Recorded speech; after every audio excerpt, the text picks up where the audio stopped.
Hello friends, welcome all of you. I am Dr. Sambhaji Shinde from Adarsh College Vita. I am an assistant professor of English. Today we are going to talk about a very well-known romantic critic, William Wordsworth. William Wordsworth was born in Cockermouth near Lake District.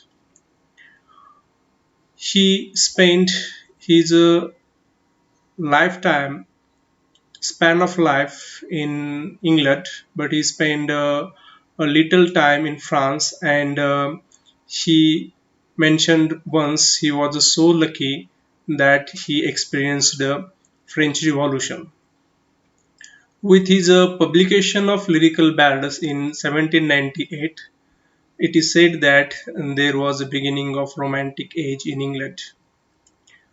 In preface, he added second edition a preface he added in the second edition, which is published in 18,000 and which is after that enlarged in 1802. He contributed 19 poems to this lyrical ballad and 4 poems from his intimate friend S.T. Coleridge. His prelude is the most famous long poem by Wordsworth, which was published posthumously. In his prelude, there is a description of growth of poet's mind. It is a part of recluse, so his exertion, and it is addressed to his friend Coleridge. William Wordsworth's other works are also very famous. Out of them, Michael the Solitary Reaper, the Old Cumberland Beggar. These are the selective works.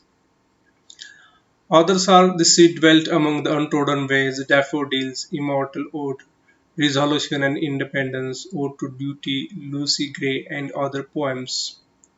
He also wrote a drama entitled as "The Borderers".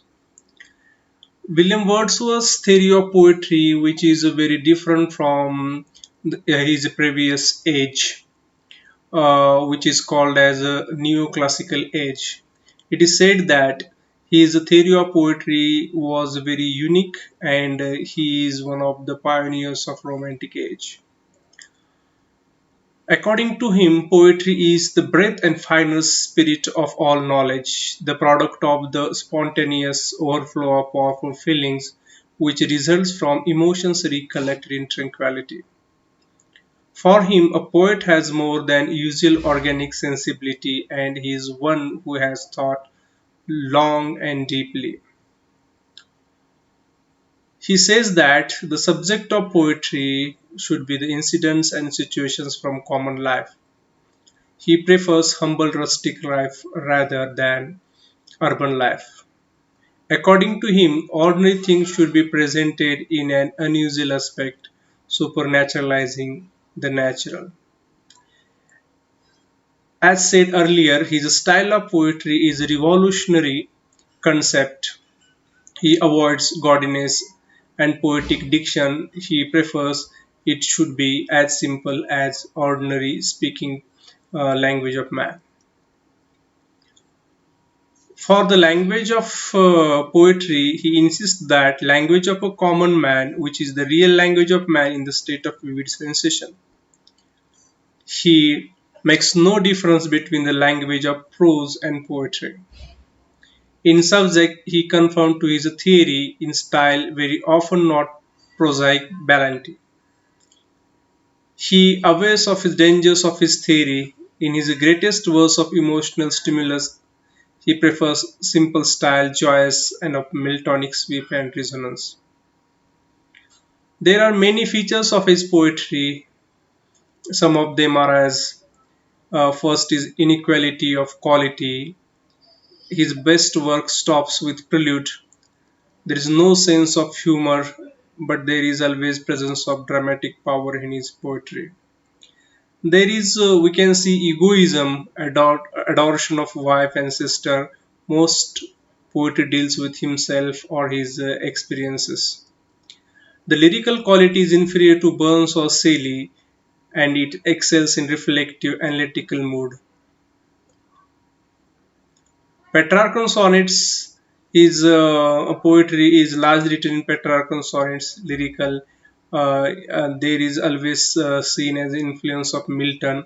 Uh, there are various themes of his poetry, but patriotism, liberty, and nature are the major themes of his poetry. The change from open-minded liberal to cramped conservative we see in his latter works. We can see the conservative attitude in his poetry. His treatment of nature is accurate first-hand, eyes steadily fixed on the subject, and accurate description of nature. We can find also personal elements, autobiographical elements in his poetry like joy, pantheism, and a meditative mood. Arnold, a very famous classical critic who criticizes Wordsworth in his essays in criticism. According to him, Wordsworth was at the height of popularity between 1830 and 1840 at Cambridge. But after his death, he has not at all been well received throughout Europe.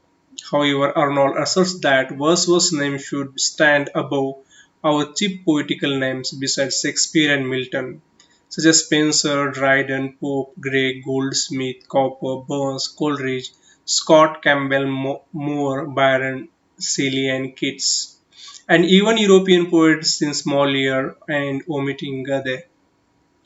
Wordsworth did not have many gifts that these had humor, felicity, passion, but his poetry, which is indeed superior in power and interest in the qualities which gives enduring freshness. This seems a high claim, but Arnold asserts that Wordsworth shall be recognized in England and Europe in due course as Shakespeare and Milton have been. The Exertion and the Prelude are by no means his greatest works according to Arnold.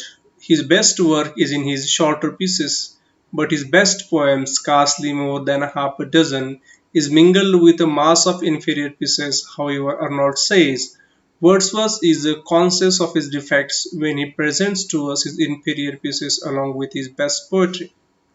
It is important to separate his best poetry from the inferior pieces. So Arnold talks about Wordsworth's superiority is this best piece, the great and the ample body of powerful work which remains to him, which communicates his spirit and engages ours. Once the inferior poems are cleared away, Wordsworth's poems by themselves prove his superiority. He wouldn't need his admirers' advocacy in any more. However, in a comparison of individual pieces, Wordsworth wouldn't decisively stand superior to other poets, but as a whole his work stands above theirs. Elsewhere, Arnold said about Homer, a great writer, lies in the noble and profound application of the life itself. Wordsworth also gets his superiority from such application, from his powerful application to his subject of ideas on man, on nature, and on human life. He deals with life, he deals with that in which life really consists. He deals with life as a whole more powerfully than the other poets. Wordsworth's perfect poems are those which match his profound power of subject with his profound power of excursion. He relied too much on inspiration, no other than is so evidently filled with a new and sacred energy when the inspiration is upon him. Wordsworth's poetry is as inevitable as nature herself to such a great extent that nature herself wrote his poetry for him and he himself had no style.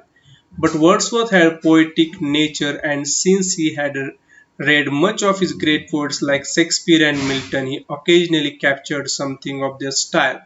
Wordsworth owed to Burns a style of perfect plainness. Thank you, friends. Thank you very much.